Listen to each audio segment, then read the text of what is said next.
اور اب ظاہر ہے کہ مجھے جانا ہے کربلا کے واقعے تک، لیکن دو جملے سنتے جاؤ، جہاں تو نے بھیجا ہے وہاں جا رہا ہوں.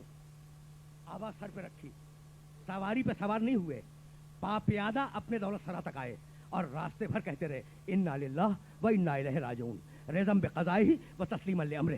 ابو السلط ہروی امام کا خادم خاص ہے. وہ کہتا ہے کہ امام آئے اور امام نے کہا میں حجرے کے اندر جا رہا ہوں اور خبردار اب کسی کو اندر داخل ہونے کی اجازت نہ دینا. امام نے دروازہ بند کر لیا.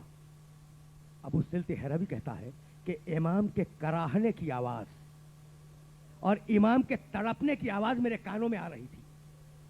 میں نے امام کی خدمت کی غرض سے دروازہ کھولا اور میں داخل ہوا. میں نے دیکھا کہ امام مصلی پہ تڑپ رہے ہیں اور یہ کہتے جاتے ہیں آؤ تقی جواد تیرا بابا اکیلا ہے،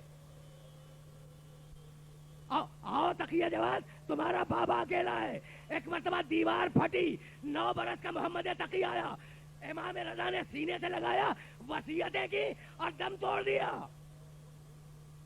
اجرکم اللہ.